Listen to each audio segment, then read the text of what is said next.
Startups costumam ser negócios inovadores, que oferecem soluções baseadas em tecnologia. Não é à toa que só no Brasil conquistaram 10 bilhões de dólares em investimentos em 2021, e a expectativa é de crescimento.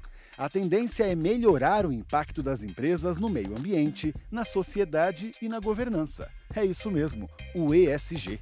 O Hub Distrito estima que já devem existir mais de 800 startups com foco ESG. E elas têm chance de triplicar os investimentos esse ano. Vamos saber mais com quem está de olho no que aplicar dinheiro, o investidor anjo, João Gabriel Chabante. Dependendo do momento da tua jornada, uma das letras tem mais peso que a outras. No caso do Luiz, ele pode estar começando, seria, por exemplo, o G de governança. Quem são os sócios deles, como é que ele reporta informações para o mercado, para o fornecedor ou para o cliente. Provavelmente ele vai começar a ganhar um pouco mais de tamanho, ele vai ter que pensar em questões de ter um comitê que cuide de alguns aspectos do S, né, de social, e dependendo da função-chave do negócio dele, ele pode precisar pensar com muito carinho, ele vai precisar de qualquer forma, mas vai precisar pensar com mais carinho na questão de meio ambiente. E tem a participação da ESG Tech, que mudou a forma de acompanhar notícias escritas. Criou o software que lê automaticamente, uma solução para deficientes visuais. Quem nos conta é o CEO, Luiz Pedrosa. O legal, quando a gente fala de ESG atrelado à governança, é que ele depende da governança especificamente, porque não necessariamente o sucesso de uma empresa lá na frente, na nova economia que a gente vive, como você citou, ela não necessariamente é pautada exclusivamente pelos resultados financeiros. Então, se você atrela uma iniciativa ESG exclusivamente a um indicador financeiro, você pode acabar chegando a uma conclusão equivocada e eliminar um projeto que seria fundamental ou um novo produto para a sustentabilidade da empresa lá na frente. Segundo, nem sempre uma ação ESG ela vai te trazer resultado financeiro imediato.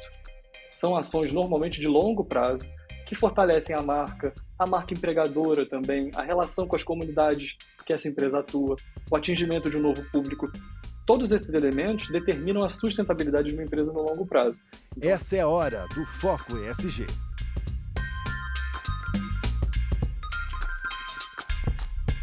Olá, obrigado pela sua companhia, por escolher o Foco ESG como a sua fonte de informação sobre esse tema tão importante. Quem nos ajuda hoje a entender melhor é o João Gabriel Chabante. Bem-vindo.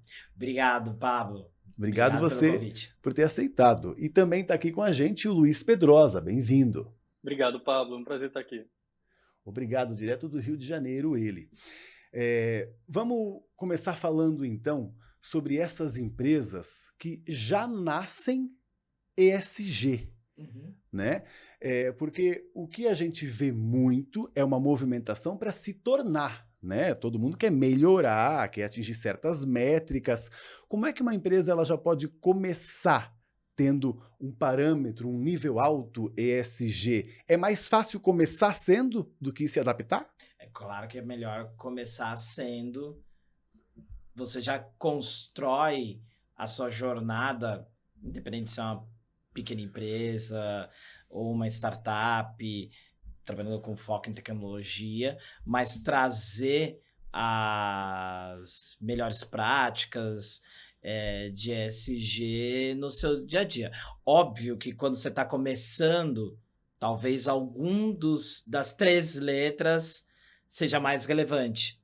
Principalmente quando você fala de tecnologia, que você tem uma demanda de capital para poder crescer, encontrar um investidor, convencer um grande cliente, ele vai, talvez, dependendo do momento da tua jornada, uma das letras tem mais peso que a outras. No caso do Luiz, ele pode estar começando, seria, por exemplo, o G de governança. Quem são os sócios deles, como é que ele reporta informações para o mercado, para o fornecedor ou para o cliente. Provavelmente ele vai começar a ganhar um pouco mais de tamanho, ele vai ter que pensar em questões de ter um comitê que cuide de alguns aspectos do S, né, de social, e dependendo da função-chave do negócio dele, ele pode precisar pensar com muito carinho, ele vai precisar de qualquer forma, mas vai precisar pensar com mais carinho na questão de meio ambiente. Por exemplo, 7% das startups globalmente são carbono zero. Ah, mas a minha startup não é um e-commerce, não trabalha com varejo, não trabalha com embalagem. Você consome energia. Você tem papel que você anota numa reunião. Como é que você está cuidando disso? As ações são praticamente as mesmas, né? Não importa o tamanho da empresa, ou se ela está começando, ou se adaptando. Na prática, como é que foi para você, hein, Luiz? Né? Imagino que para empreender, você já imaginava como é que seria começar a ter um negócio. Aí, começar a ter um negócio que é intrinsecamente ESG, foi um facilitador ou um complicador? Pablo, infelizmente foi um facilitador, porque como a gente, na Aldima, oferece uma solução para um problema ESG, a gente encontrou muita demanda, isso é um bom problema economicamente, claro, falando na ótica aqui do empresário, então a gente teve uma facilidade por ter muitos problemas para resolver. Mas isso é ruim, porque a gente viu que de fato o mercado tinha muitas lacunas, no nosso caso especificamente, falando de inclusão. Então, no caso da Aldima, a gente vai além. A gente não só tem boas práticas dentro da empresa, mas a nossa atividade fim é gerar impacto social. A gente é uma empresa 2.5. Ela está entre o segundo e o terceiro setor. Ela é uma empresa que visa lucro, mas a atividade fim da Aldima gera impacto social com os seus clientes. Há uma situação, inclusive, na empresa, né, do Luiz, que até pode causar uma certa confusão em quem nos assiste e quem nos ouve. Por quê? Ela é intrinsecamente ESG porque oferece um serviço que ele já é social, né? Ele está apoiando... É a atividade-chave dele. Pois é, mas não é por isso, até a gente pode facilitar também essa comunicação aqui, dizendo que porque a empresa dele tem um propósito bonito, ela já é ESG e já tem desculpa para tudo e tá super bem no mercado, Não né? necessariamente. Sim e não. É legal porque é a atividade-chave dele. Ele chama atenção, chama ele tá atenção. dentro de um nicho que quase não se tem concorrência, ótimo. Porém, volta, ele é uma empresa carbono zero? Ele, óbvio, no início é super difícil, mas quando ele sai do escritório dele, ele apaga a luz? Ele deixa o computador ligado? Depois de tal hora, aí pensando no social, o funcionário dele é CLT? Ele exige mais de 12 horas de trabalho, 8, 9 horas? Como é que tá a saúde mental dessa turma? Volta pro lado do investidor. Como é que ele cuida do investidor dele? Como é que ele se relaciona com o fornecedor? Ele faz alguma coisa fora ali das relações óbvias e certas de comercializar, de ter fornecedor, de ser investido? Então, assim, ter o coração da empresa atrelado a uma das 3 letras é legal, bacana, torna ela super atraente para o mercado como um todo, como o próprio Luiz contou, e talvez fale até mais do momento dele, mas não responde a pergunta. Não é só e aí era um ponto que eu queria trazer muito para a pauta aqui, Pablo, que é, mas o meu negócio não é ESG, mas, de novo, o seu funcionário, o seu investidor, o seu cliente, o seu fornecedor vai cobrar métricas ou pelo menos posturas que você tome cuidado com isso. O fato da empresa dele ter esse propósito ajuda ele a ter mais investidores ou não quer dizer por conta de tudo isso que você disse agora? Eu acho que sim, ele tem uma atração maior porque ele tá indo num problema que ele é óbvio, mas muitas vezes, e principalmente pensando em tecnologia, a pessoa não olha para esse tipo de oportunidade, né? Principalmente ainda no ecossistema de startups e eu atuo num hub de conexões que tem investidor, empresa, empreendedor, a gente ainda engatinha no ESG e quando vai olhar, ainda pensa muito no E. né? No environment, no meio ambiente. Mas a gente tem no Brasil uma oportunidade absurda no S e no G, principalmente no S, né? Então isso torna um negócio como o do Luiz, que tem um propósito super legal, atraente por si só, mas como ele já é mais sensível, provavelmente o cuidado que ele toma com atitudes que envolvam o time dele, que envolvam o ambiente onde ele está inserido, e as empresas e pessoas profissionais que fazem com que o negócio dele ganhe escala, é importante também. Um ponto legal que você citou, que justamente o S do ESG geralmente é a métrica mais difícil, e é justamente nessa que você está totalmente inserido, né, Luiz? E aí, então, conta pra gente da sua experiência, justamente sobre o que a gente estava falando agora. Você percebeu que era mais atraente para investidor? Sim, concordo com a opinião do João, e até um ponto que é interessante a gente tocar, quando a gente fala de ESG, independe se é uma startup, se é uma grande empresa, ela é comum, tem que ser uma diretriz comum a qualquer empresa, porque todas as empresas têm uma coisa em comum, todas, sem exceção. Elas são feitas por pessoas e elas oferecem produtos e serviços para pessoas. Então, qualquer empresa, independente do segmento, ela precisa ter boas práticas com a sociedade, com seus colaboradores e com todo mundo que é stakeholder daquela empresa. Esse é o primeiro ponto. Quando a gente fala da Aldima especificamente, a Aldima é uma ESG Tech. O que quer dizer uma empresa, uma startup que é uma ESG Tech? Uma startup é uma empresa que a atividade fim dela resolve algum problema real relacionado à agenda ESG, seja ambiental, seja social, seja de governança. No caso da Aldima, a gente oferece um serviço de áudio-inclusão, então a gente torna possível que empresas consigam se comunicar com pessoas que não conseguem ler. Isso é um problema social, porque você tem um impacto social lá na ponta da pessoa que não conseguia ter acesso, e um problema de governança, porque a lei diz que todas as empresas têm que ser acessíveis em suas plataformas. Então você está atacando dois pilares do ESG com uma mesma solução. E olha só, né? Esse plus, ele tem um outro plus. O plus dentro do plus. Né? Porque não atrai só o investidor, até inclusive uma empresa que está precisando de fornecedores que já sejam ESG para melhorar o ranking dela, tendo uma empresa assim, uma ESG Tech, ela consegue. Sim, sim. Então, pensa numa grande corporação que quer entrar.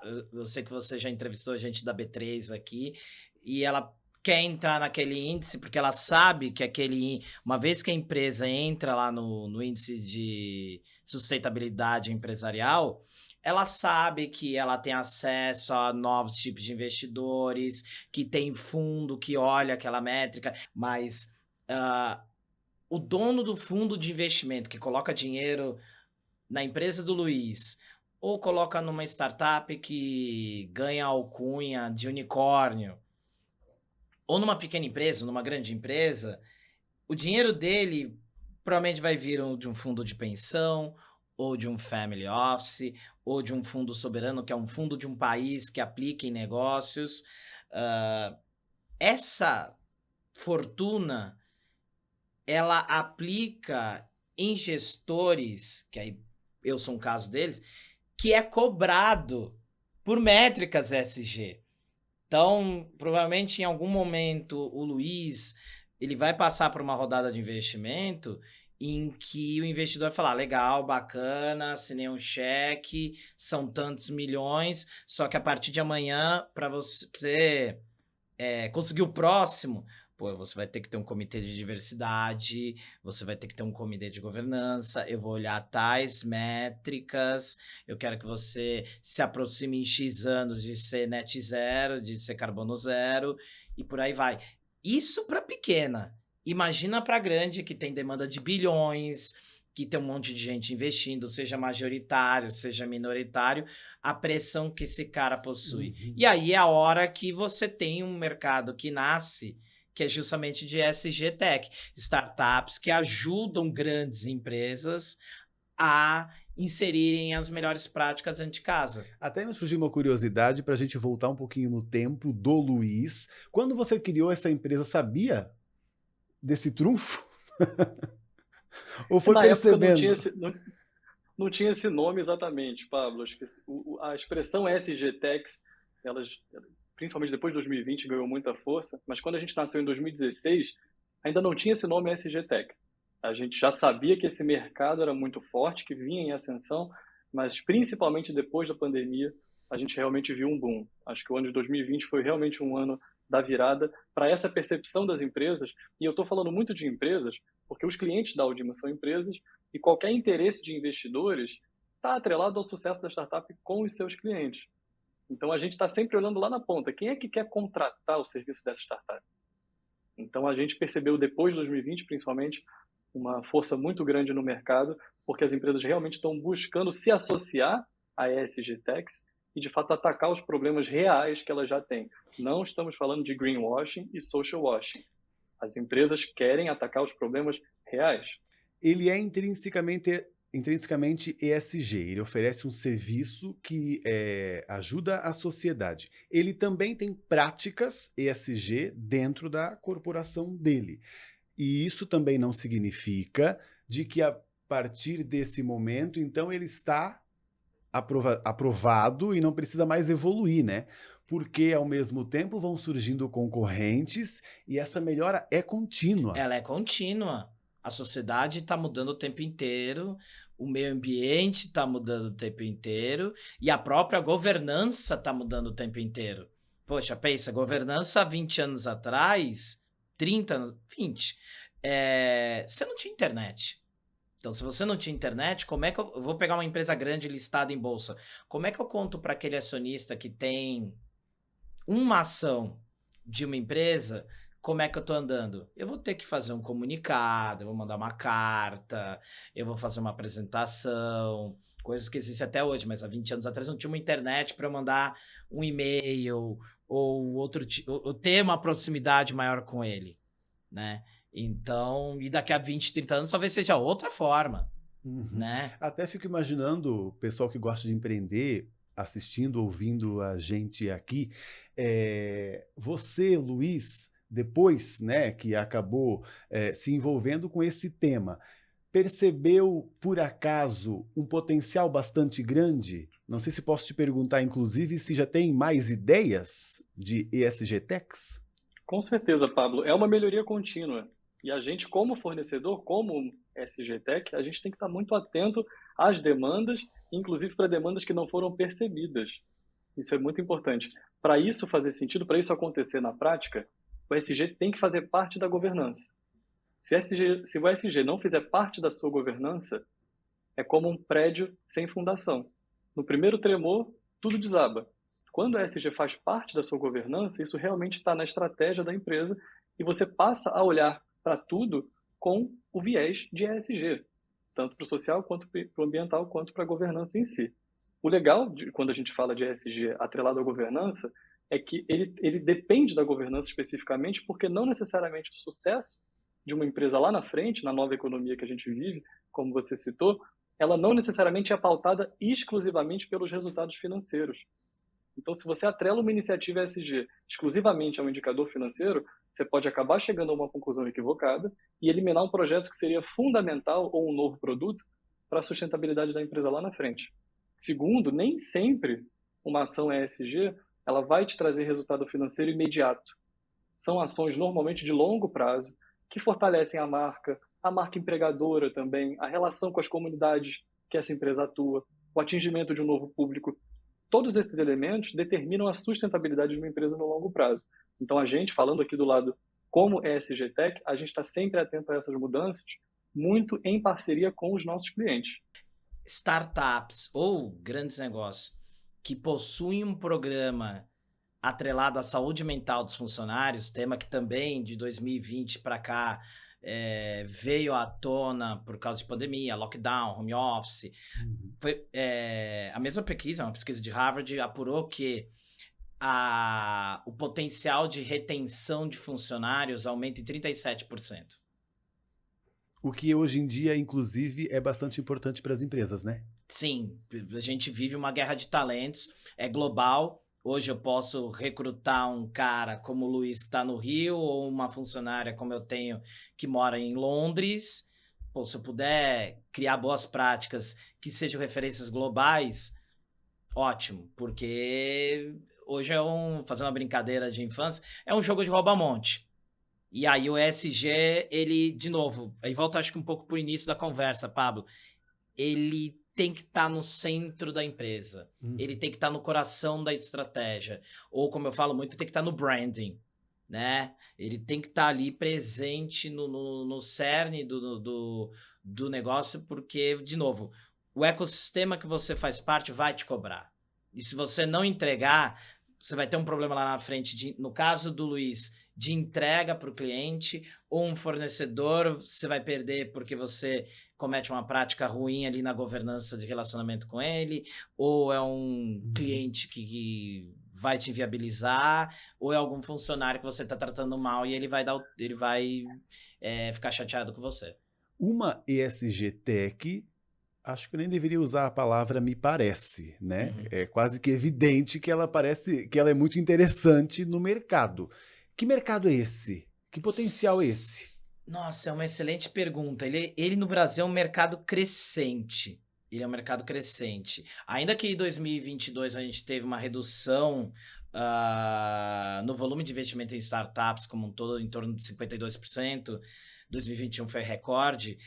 O segmento de ESG é um segmento que cresceu mais de 10% em volume de investimento. Ainda que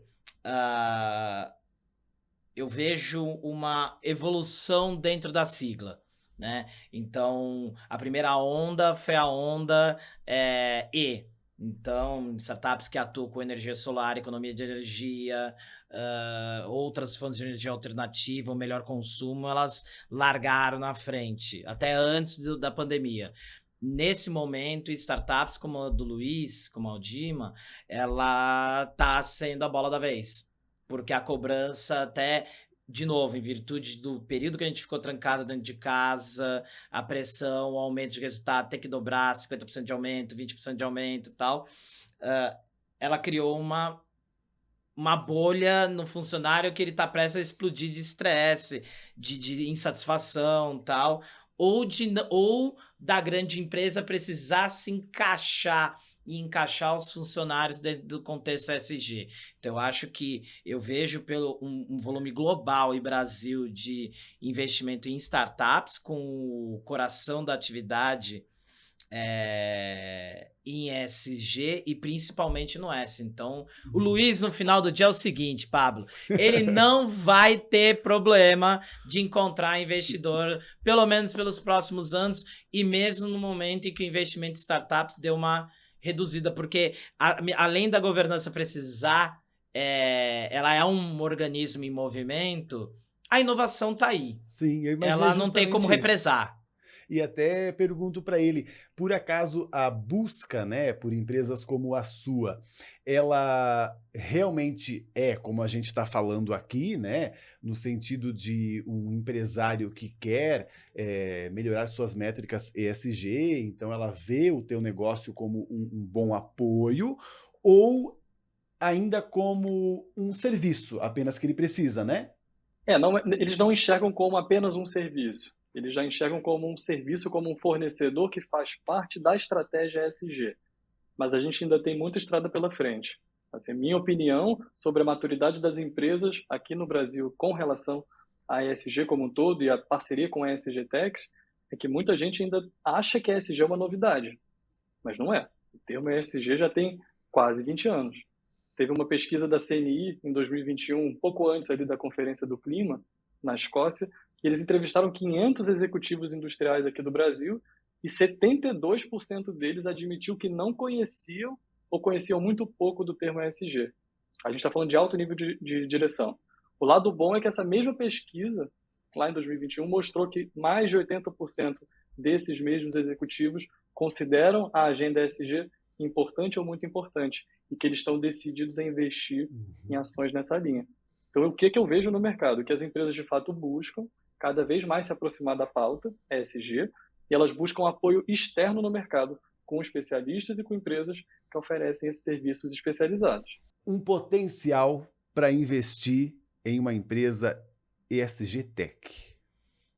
Potencial para investir numa empresa eu acho que assim, Pablo e Luiz, Brasil é um país maravilhoso, mas ao mesmo tempo o Brasil é um país que tem disparates e abismos de meio ambiente, social e de governança muito grandes. O Brasil tem o maior potencial solar do mundo.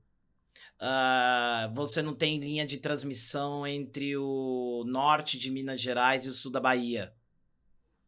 Então, como é que eu vou captar a energia de lá e distribuir e gerar economia? Ao mesmo tempo, só para pegar o E de exemplo, para depois ir para o S. Brasil, de novo, maior potencial hidrelétrico do mundo. Cara, nossa malha viária é rodovia. Então, como é que eu... Ou o abismo. No social, a gente é um dos países com maior geração de unicórnios, top 5 global. Ao mesmo tempo, 40% da população brasileira não tem acesso ao banco. Né? Então, existem muitos abismos. E acho que startups como a do Luiz amenizam esse abismo. Nas 3 pontas, tá? No meio ambiente, no social, que eu acho que é o mais gritante para quem vive em grandes centros, e na governança.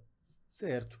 Luiz, mesmo que a sua empresa já é um exemplo, teria uma outra oportunidade que você tem visto por aí no mercado? Pablo, eu acho que a grande oportunidade é você tentar atacar problemas reais.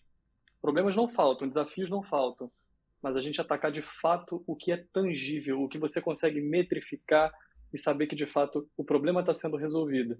Hoje a gente, como o João falou, a gente tem um país gigantesco, continental, a gente tem milhões de consumidores que são deixados à margem por diversos motivos.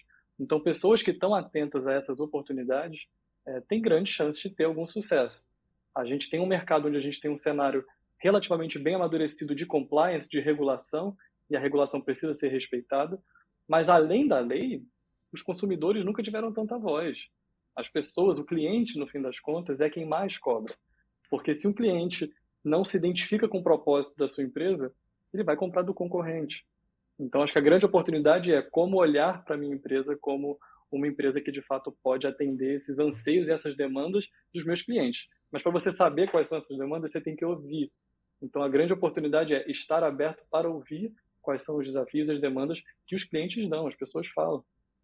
E acho que assim, até para finalizar, acho que o Brasil tem o maior potencial global no mundo para desenvolver negócios com o viés ESG, pelos disparates e pelo potencial.